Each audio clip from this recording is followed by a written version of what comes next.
Hello students, इस video में हम देखेंगे कि इफ़ और दैट में क्या डिफरेंस होता है और इफ़ और वेदर में क्या डिफरेंस होता है। तो सबसे पहले हम देखते हैं इफ़ और दैट में क्या डिफरेंस होता है। तो देखिए, जब भी हम किसी चीज़ के बारे में क्लियर होते हैं तो हम दैट यूज करते हैं, और जब भी हम किसी चीज़ के बारे में अनसर्टेन होते हैं तो हम यूज करते हैं इफ़। ठीक है, तो ये पॉइंट आपके दिमाग में होना चाहिए, काफ़ी महत्वपूर्ण पॉइंट है इफ़ और दैट के बीच डिफरेंस जानने के लिए। कि जब भी कोई चीज़ हमारे लिए क्लियर होती है, हमें कोई डाउट नहीं होता है, तो हम दैट यूज़ करते हैं। और जब कोई चीज़ हमारे लिए सर्टेन नहीं होती है, मतलब अनसर्टेन होती है, उस चीज़ के बारे में हम अनसर्टेन होते हैं, तो हम इफ़ यूज़ करते हैं। तो इसके लिए हम कुछ एग्जांपल्स लिखते हैं।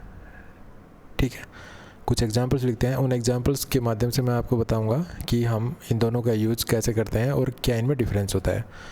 तो चलिए, पहला सेंटेंस मैंने लिखा, I know dash he will help you. Second sentence, I don't know dash he will help you। तीसरा हमने लिखा, do you know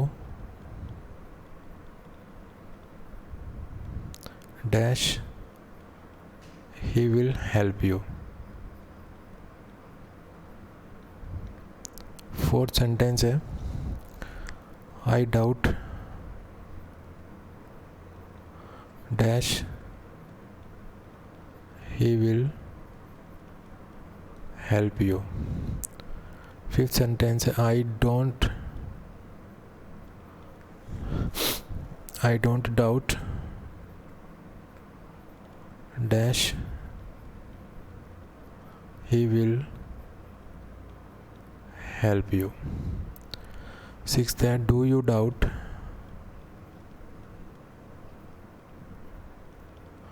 dash he will help you। Seventh है, I have a few doubts dash he will help you। Next है, I have few doubts। या हम इसको मिटा देंगे, I have few doubts dash he will help you। Next है, I seldom doubt dash he will help you। और last है, I often doubt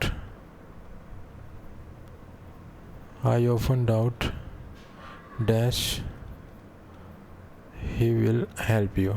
ठीक है, तो हम इस चीज़ को समझने के लिए कि इफ़ और दैट में क्या डिफरेंस होता है, तो इस चीज़ को समझने के लिए हम ये 10 सेंटेंस हमने लिए हैं। इन 10 सेंटेंसेस के द्वारा हम समझेंगे कि इफ़ और दैट में क्या डिफरेंस होता है। तो देखिए, एक चीज़ तो पहले मैंने आपको बता दी कि जब भी हम किसी चीज़ के बारे में क्लियर होते हैं तो हम दैट यूज होते हैं। मीन्स हमें कोई डाउट नहीं होता है तो हम दैट यूज करते हैं। अगर हम किसी चीज़ के बारे में अनसर्टेन होता है, मीन्स हमें कोई डाउट होता है, तो हम इफ़ यूज़ करते हैं। ठीक है, तो चलिए देखते हैं। I know he will help you, मैं जानता हूँ कि वो तुम्हारी मदद करेगा। तो इसमें इफ़ और दैट में क्या भरेंगे? इसमें तो मुझे कोई डाउट नहीं है, अर्थात ये चीज़ मेरे लिए क्लियर है कि भाई मैं जानता हूँ कि वो तुम्हारी मदद करेगा। तो यहाँ पे कोई चीज़ क्लियर हो तो क्या यूज़ करेंगे हम? दैट। तो यहाँ पे हम यूज़ करेंगे दैट। यहाँ पे देखिए आई डोंट नो, मैं नहीं जानता कि ही विल हेल्प यू, वह तुम्हारी मदद करेगा। अब यहाँ पे मुझे अनसर्टेनिटी है, मैं इस चीज़ के बारे में सर्टेन नहीं हूँ, अर्थात मुझे डाउट है यहाँ पे कि वो तुम्हारी मदद करेगा। तो डाउट है या कोई चीज़ अनसर्टेन है तो हम क्या यूज़ करेंगे, इफ़। आगे है डू यू नो। अगर कोई पर्सन पूछे कि क्या तुम्हें पता है, क्या तुम जानते हो, तो इस तरह जब इंटरोगेटिव सेंटेंस हो तो हम उसमें दैट यूज़ करेंगे। आगे देखिए आई डाउट, मुझे डाउट है, या तो क्लियर ही कह रहा है कि मुझे डाउट है, तो डाउट है तो क्या यूज़ करेंगे, इफ़। आगे देखिए आई डोंट डाउट, मुझे डाउट नहीं है कि ही विल हेल्प यू। यहाँ पे डाउट नहीं है, इसका मतलब वो अपनी बात पे क्लियर है, उसे पता है कि वो उसकी मदद करेगा, तो यहाँ पे क्लियरिटी है। ठीक है, तो जब हम किसी चीज़ के बारे में क्लियर होते हैं तो क्या यूज़ करते हैं, दैट, तो यहाँ दैट यूज़ करेंगे। उसके बाद डू यू डाउट, अभी इंटरोगेटिव आ गया तो यहाँ पे भी दैट यूज़ करना है। उसके बाद देखिए I have a few doubts, मुझे कुछ डाउट्स हैं, तो कितने डाउट्स हैं, ए फ्यू डाउट्स। तो ए फ्यू जो ये डिटर्मिनर है, ये हम पहले भी पढ़ चुके हैं कि ए फ्यू जो होता है वो पॉजिटिव मीनिंग कन्वे करता है। इसका मतलब आई हैव सम, क्योंकि ए फ्यू जो है सम का सिनोनिम होता है, तो आई हैव सम डाउट्स, इसका मतलब यहाँ पर भी डाउट है, डाउट है तो क्या यूज़ करेंगे, इफ़। उसके बाद देखिए आई हैव फ्यू डाउट्स, मुझे कुछ डाउट्स हैं, लेकिन कितने डाउट्स हैं, फ्यू। हम जानते हैं कि फ्यू का मतलब ऑलमोस्ट नो, ठीक है, हार्डली एनी। तो यहाँ पे उसे डाउट है कि नहीं है, देखिए अगर वो कहता है आई हैव फ्यू डाउट्स तो उसे कितने डाउट्स हैं, कितना डाउट है, उसे ना के बराबर डाउट है। तो यहाँ पे डाउट नहीं है, इसका मतलब क्लियर है, क्लियर तो क्या यूज़ करेंगे, दैट।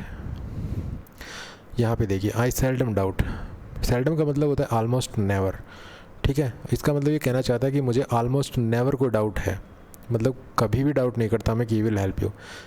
ठीक है, तो डाउट नहीं है तो इसका मतलब वो क्लियर है, क्लियर है तो क्या यूज़ करेंगे, दैट। यहाँ पे देखिए आई ऑफन डाउट, अर्थात यहाँ पे डाउट है, वो अपने वो किसी चीज़ के बारे में क्लियर नहीं है। ठीक है, तो यहाँ पे क्लियर नहीं है, उसे डाउट है, तो हम यहाँ पे क्या यूज़ करेंगे, इफ़। तो जब भी हम किसी चीज़ के बारे में क्लियर नहीं होते हैं, अर्थात अनसर्टेन होते हैं, तो वहाँ पर हम इफ़ यूज़ करते हैं। और जहाँ पर हम किसी चीज़ के बारे में क्लियर होते हैं, वो चीज़ हमें पता होती है, उसके बारे में हमें कोई डाउट नहीं होता है, तो वहाँ पे हम दैट यूज़ करते हैं। तो ये तो है इफ़ और दैट में डिफरेंस। अब हम देखते हैं इफ़ और वेदर में क्या डिफरेंस होता है। तो इफ़ और वेदर हम ज़्यादातर जो है, जब हम आपने देखा होगा कि जब हम डायरेक्ट से इनडायरेक्ट स्पीच में क्वेश्चन टेंस चेंज करते हैं तो वहाँ पे हम इफ़ और वेदर यूज़ करते हैं। और आपको बताया भी गया होगा कि इंटरोगेटिव सेंटेंसेस में जब हमारी रिपोर्टेड स्पीच हेल्पिंग वर्ब से शुरू होती है तो हम इफ़ और वेदर में से कुछ भी यूज कर सकते हैं। जैसे मैंने एक सेंटेंस लिखा यहाँ पे, he said to me do you like tea. ठीक है, ये सेंटेंस लिखा। तो अब ऐसे में हम इफ़ और वेदर कुछ भी यूज़ कर सकते हैं या कॉमा इन्वर्टेड कॉमा को हटाने के लिए। ओके, जब हम यहाँ कंजक्शन यूज़ करेंगे तो हम इफ़ और वेदर कुछ भी यूज़ कर सकते हैं। जैसे जब इसको मैं इनडायरेक्ट स्पीच में चेंज करूँगा तो ये हो जाएगा, ही आस्क्ड मी वेदर या इफ़ आई लाइक्ड टी। ठीक है, तो हम देख रहे हैं यहाँ पे हम वेदर भी यूज़ कर सकते हैं और इफ़ भी यूज़ कर सकते हैं। तो जब भी क्वेश्चन में कोई WH वर्ड ना हो, WH क्वेश्चन वर्ड ना हो तो हम इफ़ और वेदर में से कोई भी यूज़ कर सकते हैं। लेकिन एक सेंटेंस देखिए, यहाँ पर मैंने एक सेंटेंस लिखा, he said to me he said to me do you want to go by air, do you want to go by air or sea। ठीक है, अब यहाँ पे रिपोर्टेड स्पीच में एक चॉइस है, आप देख रहे हैं यहाँ पर एक चॉइस है, do you want to go by air or sea. तो यहाँ पे चॉइस के लिए और यूज़ किया गया है। तो इस तरह से रिपोर्टेड स्पीच में अगर चॉइस हो तो हम वेदर ही यूज़ करेंगे, वहाँ पर हम इफ़ यूज़ नहीं कर सकते। तो यहाँ पर जब हम इसको इनडायरेक्ट स्पीच में चेंज करेंगे तो देखिए क्या बनेगा, ही आस्क्ड मी। अब हम यहाँ कोमा इनवर्टेड कोमा को हटा के इफ़ यूज़ नहीं करेंगे, हम यहाँ पर वेदर ही यूज़ करेंगे, whether I wanted to go by air or by sea. ठीक है, इस तरह से हम यूज़ करेंगे। तो हमने देखा कि यहाँ पे एक चॉइस है और चॉइस को मेंशन करने के लिए यहाँ पे और का यूज़ किया गया है, तो हम यहाँ पे वेदर यूज़ करेंगे, हम यहाँ पे इफ़ का यूज़ बिल्कुल नहीं करेंगे। ठीक है, अब इसी सेंटेंस को हम चाहें तो ऐसे और चेंज कर सकते हैं। जब ठीक है, एक तो हम ऐसे चेंज कर सकते हैं इसको इनडायरेक्ट स्पीच में, एक ऐसे भी लिख सकते हैं, he asked me whether to go by air or by sea, or by C full stop. अब हम देखें कि वेदर के बाद हम टू इन्फिनेटिव यूज कर सकते हैं। ठीक है, तो हम इस तरह से अगर आप इसको इनडायरेक्ट स्पीच में चेंज करें तो भी ठीक है, और इस तरह आप इसको इनडायरेक्ट स्पीच में चेंज करें तो भी ठीक है। तो हमने देखा कि यहाँ पे वेदर के बाद हमने क्या यूज़ किया है, टू इन्फिनेटिव यूज़ किया है। तो हम यहाँ इसको ऐसे भी जो है चेंज कर सकते हैं इनडायरेक्ट स्पीच में, लेकिन वेदर के साथ हम टू इन्फिनेटिव यूज़ कर सकते हैं, लेकिन हम ऐसा इफ़ के साथ नहीं कर सकते हैं। ठीक है, अगर हम यहाँ पे इफ़ के साथ यूज़ करना चाहें, इफ़ टू लाइक टी, तो गलत हो जाएगा। हम टू इन्फिनेटिव जो है किसी भी सेंटेंस को इंडायरेक्ट में चेंज करते हैं इसमें, अगर हम वेदर यूज़ कर रहे हैं तो हम टू इन्फिनेटिव यूज़ कर सकते हैं, अदरवाइज़ हम इफ़ के बाद टू इन्फिनेटिव यूज़ नहीं करेंगे। दूसरी चीज़, अगर रिपोर्टेड स्पीच में अगर कोई चॉइस मेंशन की गई है तो ही हम वेदर का यूज़ करेंगे।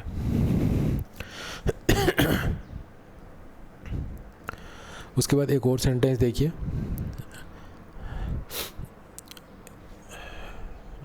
he said to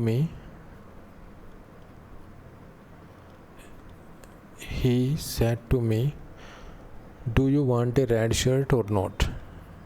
Do you want a red shirt or not? ठीक है, अभी यहाँ पे देखिए, यहाँ पे चॉइस मेंशन की गई है, लेकिन चॉइस में एक पक्ष को जो मेंशन किया गया है कि do you want a red shirt, क्या तुम्हें रेड शर्ट चाहिए या नहीं। मतलब चॉइस है, लेकिन सिर्फ एक चॉइस है, या तो मैं रेड शर्ट ले सकता हूँ या फिर मुझे कोई शर्ट नहीं मिलेगी। लेकिन यहाँ पे जो है चॉइस में दो चीज़ें हैं। यहाँ पर do you want to go by air, मैं बाई एयर भी जा सकता हूँ, और यहाँ पर मैं बाई सी भी जा सकता हूँ। यहाँ पे चॉइस में दो चीज़ें हैं मेरे लिए, दो ऑप्शन है, लेकिन यहाँ पर सिर्फ मेरे लिए एक ही ऑप्शन है। तो जब दो ऑप्शन होते हैं तो हम वेदर टू ये यूज कर सकते हैं, वेदर टू गो, ये टू वेदर के साथ टू इन्फिनेटिव, या हम ऐसे भी यूज़ कर सकते हैं वेदर के साथ। और ये जो रिपोर्टेड स्पीच है जैसे हम चेंज करते आए हैं, ठीक वैसे ही हम चेंज कर सकते हैं। लेकिन अगर हमारे पास एक ही चॉइस है, तो देखिए हम कैसे यूज़ कर सकते हैं इसको, ही आस्क्ड मी वेदर और नोट। ठीक है, हम यहीं पे वेदर और नोट यहाँ पे लगा सकते हैं, वेदर और नोट, और उसके बाद हम जो है इस यू को चेंज करेंगे रिपोर्टिंग वर्ब के इस ऑब्जेक्ट के अनुसार, तो ये हो जाएगा आई। उसके बाद हम टेंस चेंज करेंगे, ये हो जाएगा वांटेड। उसके बाद वांटेड ए रेड शर्ट।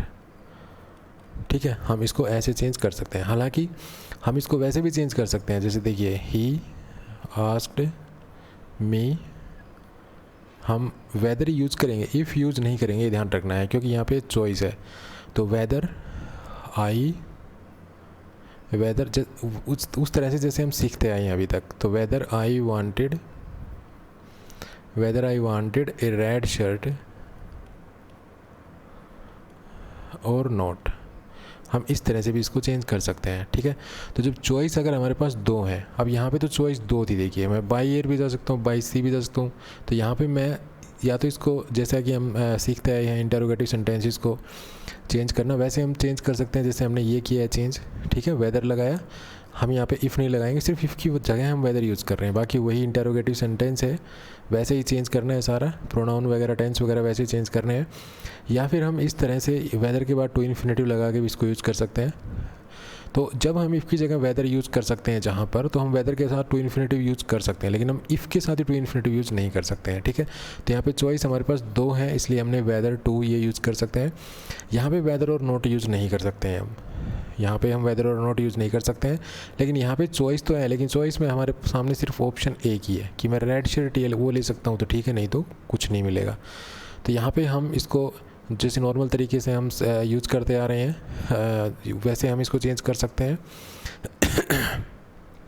वैसे हम इसको चेंज कर सकते हैं जैसे हमने ये किया है, he asked me whether I wanted to irradiate or not, और चाहे तो हम इसको वेदर और नोट भी लगा सकते हैं। यहाँ पे देखिए वेदर और नोट, लेकिन वेदर और नोट आपको तभी लगाना है जब यहाँ पे आपके सामने एक चॉइस हो।